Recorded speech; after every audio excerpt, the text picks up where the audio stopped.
trajo hoy en esta noche. Estaba pensando antes de venir justamente, digo, le iba a titular este mensaje algo muy explícito, pero digo, le quiero dar un mensaje un poquito más profundo.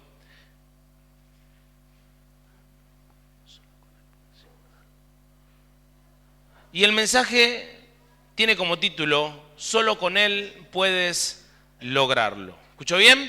Así que hoy vamos a escuchar este hermoso mensaje, solo con Él puedes lograrlo. Lo puse acá en mi mataburro personal, porque cuando estaba bajando digo, Señor, dame ese mensaje, y antes de bañarme digo, Señor, tú me tienes que dar el mensaje, y Él me dijo, solo con Él puedes lograrlo. ¿Amén? ¿Cuántos consideran que solo con Él podemos lograrlo? ¡Gloria a Dios! Entonces vamos a buscar, como le dije recién, el libro de Números, capítulo 20, y estamos hablando durante este tiempito del libro de Números, y estamos viendo cómo el pueblo de Israel pasó a través del desierto, cómo el pueblo de Israel tuvo que sufrir durante todos esos años, que fueron casi 40 años, pudiendo haber pasado por la tierra de Egipto, por el desierto, después que salieron de Egipto, en algunos meses nada más, el Señor lo pasó por un proceso que tardó 40 años. Todo ese proceso que tuvo el pueblo de Israel nos sirven hoy a nosotros como enseñanzas de cómo tenemos que aplicar lo que el pueblo de Israel tuvo que sufrir para poder aprender, para poder saber cómo Dios trabaja con nosotros. Y si usted empieza a leer el libro de Números, capítulo 20, versículo 1, va a encontrar la siguiente historia. Y yo después voy a continuar leyendo hasta el 12, pero quiero que leamos el primer versículo para poder entrar en el tema. Y dice la palabra de Dios. Llegaron los hijos de Israel, toda la congregación, al desierto de Sin, en el mes primero, y acampó el pueblo en Cades. Y allí murió María, y allí fue sepultada. María no es que era una persona que tenía algún tipo de característica especial dentro de esta historia, sino que si uno empieza a leer un poquito, vamos a ver que en este versículo el pueblo de Israel ya había pasado aproximadamente 37 años y medio en el desierto, vagando luego de salir de Egipto. Estamos hablando de 37 años. Cuando el pueblo de Israel había salido de la tierra de Egipto, el Señor preparó un grupo, un séquito de israelitas para que puedan ir a verificar la tierra prometida. Cuando ellos fueron a verificar la tierra prometida, dicen que volvieron algunos asustados, pero había dos, Josué y Caleb, que no habían vuelto asustados. ¿Por qué? Porque todo este séquito que había ido a ver la tierra prometida que Dios les había dicho que le iba a dar a través del siervo Moisés, era un pueblo que eran gigantes, dicen los hijos de Anac. Eran gigantes, eran personas muy poderosas según los ojos humanos. Y todo ese séquito vinieron y le dijeron al pueblo de Israel, ¿saben qué? Hay un pueblo del otro lado, que es el pueblo, la tierra de Canaán, que supuestamente Dios nos había prometido, pero realmente hay unos gigantes ahí adentro. Es imposible que nosotros podamos entrar, es imposible que nosotros podamos vencer, que nosotros podamos tomar un poquito de toda esa miel tan rica que hay, de esas uvas tan grandes. La verdad que es una tierra que fluye leche y miel, pero hay personas muy poderosas y no vamos a poder, aunque tengamos a Dios de nuestro lado. Y dice la historia que Dios se enojó muchísimo. Se enojó tanto que dijo, ¿así no creen en mí, no confían en mi poder? Los saqué de Egipto, Faraón tuvo que sufrir cuantas plagas, todo el pueblo de Egipto tuvo que inclusive perder hasta sus hijos primogénitos para que ustedes salieran. Les corté el mar rojo a la mitad, le traje el maná, le traje las perdices, ¿se acuerda que hablábamos el otro día? Y tantas cosas más, y ellos literalmente desconfiaron de Dios. Ahora, nosotros vemos esa historia y literalmente nos trasladamos acá a Números capítulo 20. Y vemos, según lo que se puede entender del relato, que la última persona de esa generación era esta señora María. Era la última persona que iba a morir. ¿Para qué? Para poder ya ingresar en la tierra prometida. Y nosotros vamos a empezar a ver acá esta historia y vamos a completar esta pequeña frase, porque muere María y dicen, bueno, ahora vamos a entrar porque se murió el último de ese clan que había dicho que Dios no nos iba a dar la tierra prometida por una causa de infidelidad espiritual, por una causa de no confiar en Dios, por una causa y una falta de fe. Y dice el versículo 2, y porque no había agua para la congregación, se juntaron ¿contra quién? Contra Moisés y Aarón. Y habló el pueblo contra Moisés diciendo, ojalá hubiéramos muerto cuando perecieron nuestros hermanos. ¿Se da cuenta acá? ¿Perecieron quiénes? Aquellos que habían dudado de Dios. Por eso estamos hablando de que murió toda esa generación que Dios había maldecido delante de Jehová. Versículo 4. ¿Por qué hiciste venir la congregación de Jehová a este desierto? ¿Para que muramos aquí nosotros y nuestras bestias?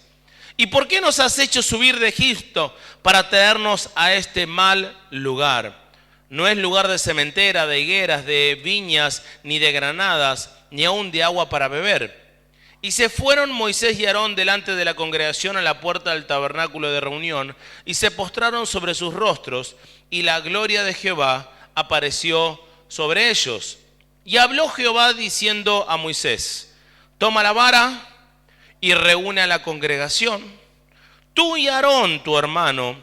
¿Y qué dice? Y, digan fuerte esa palabra, y hablad, ¿sí? Y hablad, ¿a qué cosa? A la peña, dice la palabra, y hablad a la peña, o sea, hablale a la roca, decile a la roca, roca, ¿estamos? ¿Sí? ¿Perfecto? Entonces dice, hablad a la peña, me perdí, y ella dará, ¿qué cosa? Agua, y le sacará aguas de la peña, y darás de beber a la congregación y a sus bestias. Bueno, hasta ahí. Entonces, vemos a la congregación que no es que estaba solamente dudando de Dios, estaba pasando un momento de sed, estaba teniendo un momento en donde no tenían agua para poder tomar. Y usted sabe que pasan algunos días y uno empieza a tener sed, y la sed es algo incontrolable prácticamente de poder pasar. Uno empieza a sentirse mal. Realmente es algo incontrolable. Es lógico que uno pueda llegar a quejarse.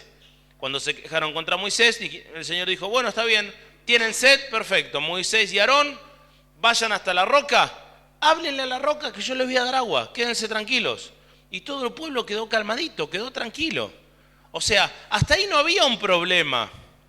De la misma forma que cuando fueron este séquito a poder ver lo que sucedía en la tierra de Canaán, todos estaban esperando, latentes. Cuando entraron vieron a los gigantes y dijeron, acá hay un problema.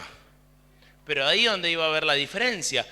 La promesa estaba hecha, tanto en la tierra prometida como en la piedra. ¿Estamos? El agua iba a estar, la tierra prometida iba a estar. Es como cuando Dios nos dice, quédate tranquilo, yo tengo promesas sobre tu vida, tengo circunstancias cumplidas. Tengo promesas que he establecido en tu vida. ¿Por qué tenés que empezar a dudar sobre las promesas que yo te hice y las promesas que yo planteé en tu vida? El problema es cuando nosotros empezamos a dudar de esas promesas y queremos hacer los caminos anexos, yo lo llamo, los caminos paralelos, los atajos, las circunstancias que quizás nos llevan un poco más cerca a ese lugar. Porque cuando cruzaron en aquel momento de la tierra de Canaán, aquellos que vinieron dijeron, no, vamos a quedarnos acá, porque ya salimos de Egipto, pero vamos a quedarnos acá que estamos bien. ¿Para qué vamos a ir a buscar eso que nos prometió que es mejor? Si así estamos bien. ¿Lo dicen lo mismo acá? Si acá estamos perfectos, estamos bárbaros. Solamente tenés que hablarle a la roquita que la roquita va a sacar agua. Pero miren lo que dice en el versículo 9. Entonces Moisés tomó la vara delante de Jehová, como él le mandó, versículo 10, y reunieron Moisés y Aarón a la congregación delante de la peña, y les dijo, oíd ahora, rebeldes, ¿os hemos de hacer salir agua de esta peña? Entonces alzó su mano Moisés y golpeó la peña con su vara 2 veces, y salieron muchas aguas, y bebió la congregación y sus bestias. Y Jehová dijo a Moisés y a Aarón, una palabra que ahora yo les voy a traducir y les voy a decir. Pero fíjense, ¿qué hizo Moisés? le habló a la piedra, le pegó a la piedra, ¿sí? Agarró un palo y le dio. Y no solamente una vez, le dio 2 veces, por las dudas, ¿vio? No sea cosa que no se muera. Le pega a uno, no se muere, le da a otro para rematar. Por las dudas si no salía agua. Y dice, empezó a salir agua a borbotones. Y toda la congregación recibió la bendición, ¿sí o no? ¿Sí o no? Recibió la bendición. La bendición fue hecha. Dios igualmente, a pesar de esa desobediencia, a pesar de ese acto de no fe, Dios igualmente le dio el agua. De la misma manera que después Dios le dio la tierra de Canaán al pueblo israelita. Dios nunca va a romper la promesa a pesar de nuestras desobediencias, a pesar de nuestras infidelidades, a pesar de nuestros errores. Pero yo quiero que entendamos algo muy claro.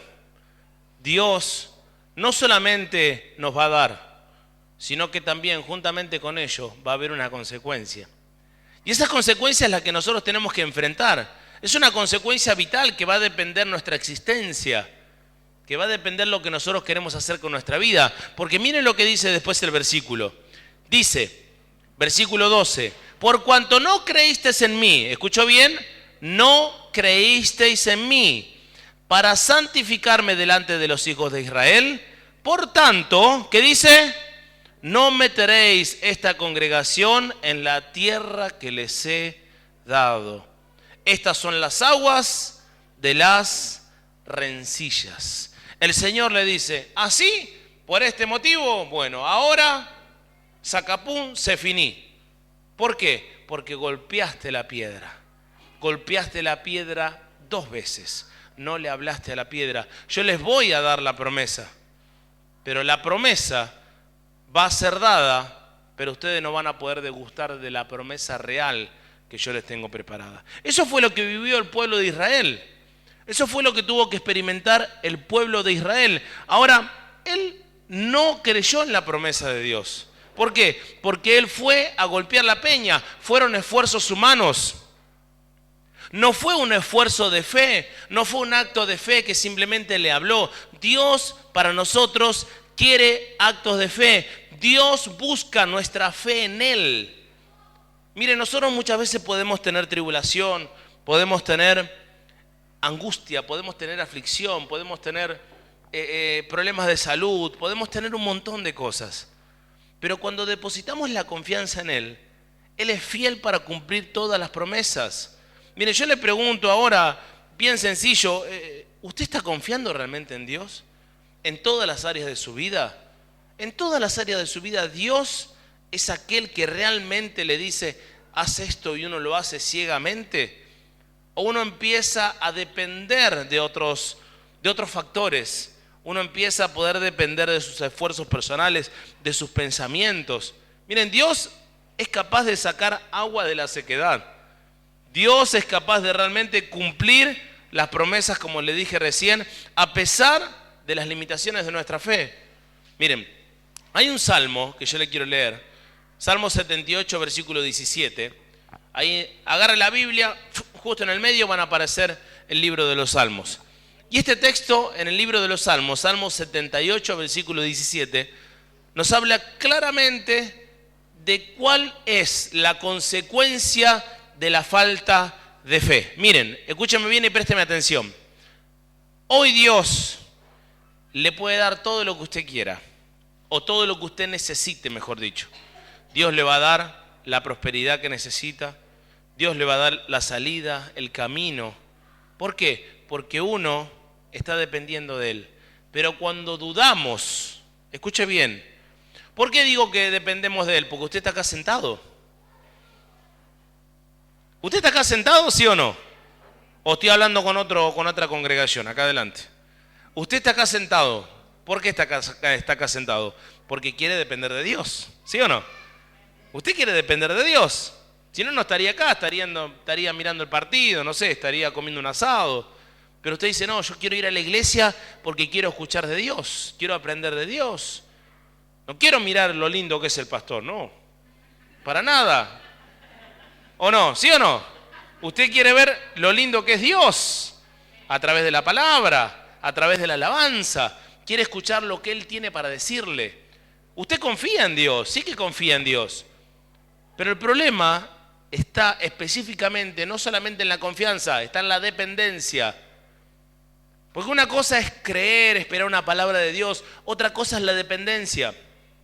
Porque cuando uno depende de Dios, pasa a un nuevo nivel de fe completamente diferente, un nuevo nivel de fe que habla el Salmo 78, porque esta historia en Números es acotada, es cortita. Yo le dije que esa era la historia, porque después tenemos que ver el desarrollo de la historia, ¿sí? Y miren lo que dice el desarrollo de la historia. Versículo 17. Pero aún volvieron a pecar contra él, porque ahora está hablando de lo que pasó en el libro de Números. Rebelándose contra él, contra el Altísimo, perdón, en el desierto, pues tentaron a Dios en su corazón, pidiendo comida a su gusto. ¿Se acuerda cuando hablábamos de las perdices y demás? Y hablando contra Dios diciendo, ¿podrá poner mesa en el desierto? He aquí, ha herido a la peña, y brotaron aguas, y torrentes inundaron la tierra. ¿Podrán dar también pan? ¿Dispondrá carne para su pueblo? Todo eso sucedió. Dios se lo dio igual al pueblo, ¿sí o no? Sí, lo vemos ahí en el libro de Números. Dios le dio pan, Dios le dio agua, Dios le dio carne, Dios le dio todo. Pero acá viene el problema, y yo esto es lo que usted quiero que hoy aprenda, mi hermano querido. Versículo 21. Por tanto, oyó Jehová y se indignó. Se encendió el fuego contra Jacob, o sea, contra Israel. Y el furor subió también contra Israel. Bueno, acá es una redundancia. Por cuanto no habían creído en Dios, ni habían confiado en ¿qué? En su salvación. Esta es la palabra clave, fundamental del entender la palabra de Dios. Uno puede confiar en Dios, Dios te puede dar, Dios te puede proveer. Dios te puede dar un trabajo, Dios te puede dar salud, Dios te puede dar una salida a tus problemas, Dios te puede dar un montón de soluciones. Pero el siguiente nivel de fe es la salvación. Fíjense que el pueblo de Israel recibió lo prometido. Pero ¿qué pasó? No recibió la salvación.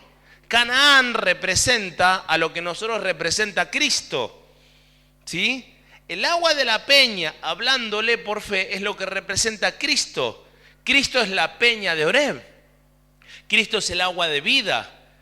Cristo es los ríos de agua viva fluyendo en nosotros. Cuando nosotros dependemos de Dios, es cuando Dios da nuestra salvación. Ese es el siguiente nivel de fe, es el que usted se tiene que llevar como un tesoro. Porque ahí es donde está la diferencia. La diferencia no está solamente en tener algo. La diferencia está en creer en sus promesas a través de la confianza plena, a través de la dependencia. Miren, Juan 3:18, ¿sabe lo que dice? Se lo digo así rapidito. El que cree en Él no es condenado, pero el que no cree en Él ya ha sido condenado porque no ha creído en el unigénito Hijo de Dios. El que no cree en Dios, el que no cree en Jesús específicamente. ¿Por qué? Porque uno puede creer en las promesas, pero uno no cree en la salvación. La salvación es mucho más importante. Miren, Dios no es un simple mortal para decirnos, para darnos una promesa y que la rompa. En Números, capítulo 23, versículo 19, nos habla y nos dice claramente, Dios no es un simple mortal que no puede cumplir sus promesas. Es claro, es bien sencillo poder comprenderlo. Y hay 4 puntos fundamentales que yo le quiero explicar en esta noche, que quiero que usted lo pueda atesorar y pueda decir, yo me quiero llevar estos 4 puntos, estas 4 promesas de Dios, en base a la fe, en la confianza en el Señor. La verdadera fe, la verdadera dependencia. ¿Amén? ¿Lo quiere aprender conmigo? Gloria a Dios. Punto número 1, el perdón de nuestros pecados. Y no se olvide nunca de eso. Es una promesa que nos da Dios, el perdón de nuestros pecados.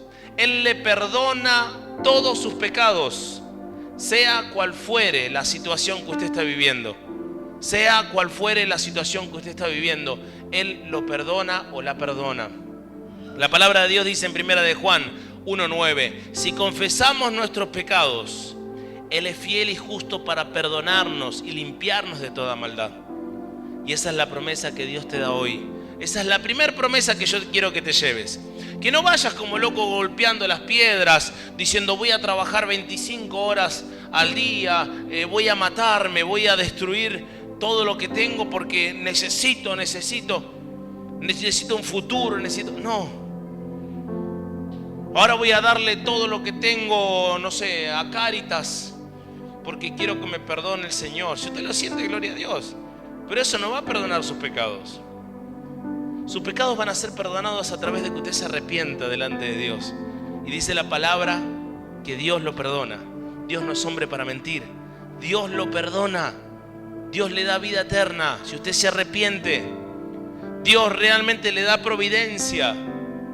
Dice la palabra de Dios en Filipenses 4:19. Así que Dios proveerá todo lo que os falte conforme a las riquezas en Cristo Jesús. Dios no es hombre para mentir, Dios le proveerá. No vaya corriendo a golpear la peña así como loco. Crea en Él, confíe en Él.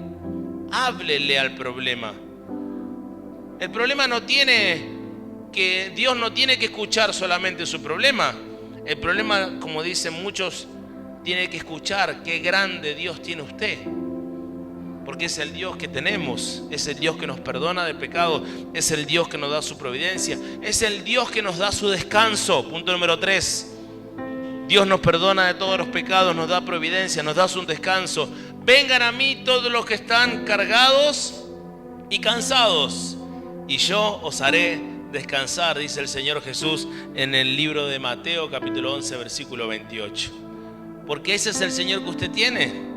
Ese es el Señor que hoy tiene que venir a buscar. Y por sobre todas las cosas, que este es el punto fundamental, porque este es el núcleo realmente de lo que yo le vengo a hablar en esta noche. Es el núcleo de lo que usted tiene que aprender. Dios nos da el Espíritu Santo. Que el Espíritu Santo es aquel que nos da la capacidad en donde todo eso que yo recién le acabé de decir, podemos lograrlo. Por eso yo prediqué hoy y le puse como título a esta prédica: solo con Él podemos lograrlo. Solo con el Espíritu Santo. Y si usted tiene una búsqueda infernal, para ser un poquito más subliminal, de la búsqueda del Espíritu Santo, es cuando usted va a empezar a lograr todo lo que Dios tiene para su vida.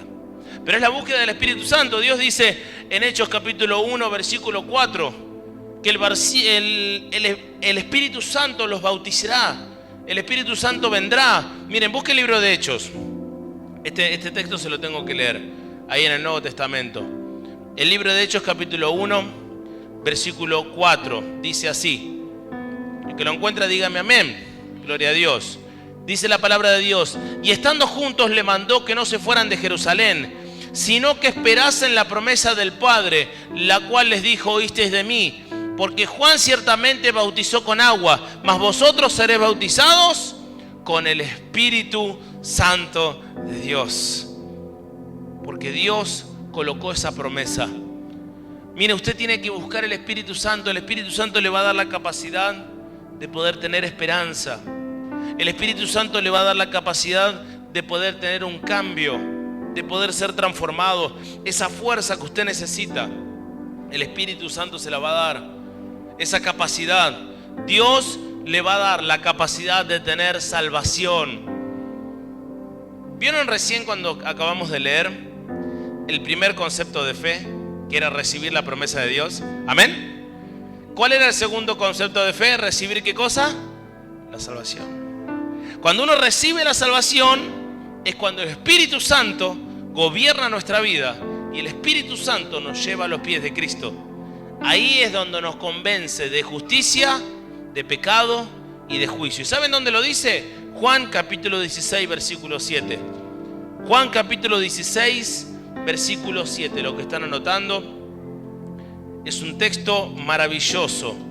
Juan capítulo 16, versículo 7. Mateo, Marcos, Lucas y Juan 16, 7. Y ya con esto vamos terminando esta palabra tan linda para que usted pueda llevarse hoy.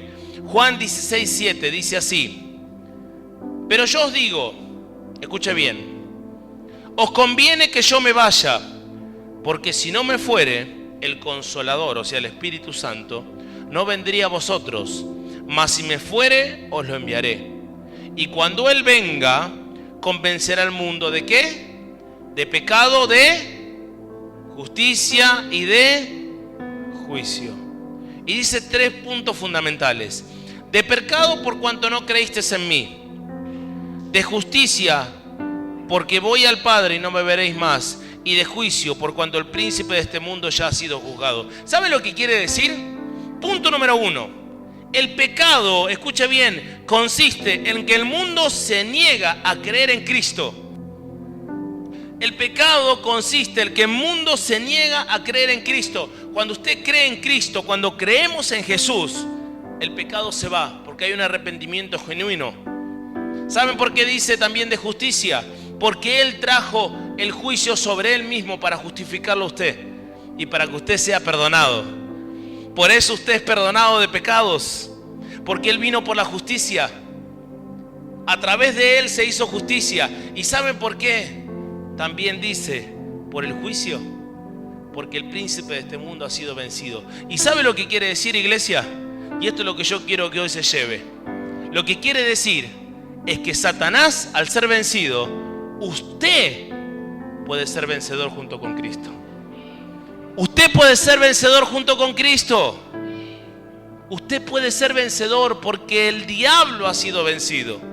Y si el diablo ha sido vencido, entonces la salvación es para nosotros. Si el diablo ha sido vencido, entonces brota agua de la piedra. Si el diablo ha sido vencido, entonces entramos en la tierra de Canaán. Si el diablo ha sido vencido, usted es perdonado de pecado, porque puede vencer el pecado, porque el pecado ya no se enseñoreará de usted y usted no caerá en la muerte y en la perdición, porque Cristo lo salva. ¿Cuántos dicen amén? Gloria a Dios. Un fuerte aplauso para el Señor, para la gloria de su nombre. Póngase de pie ahí en donde está. Póngase de pie rápidamente y en este ambiente increíble de Dios.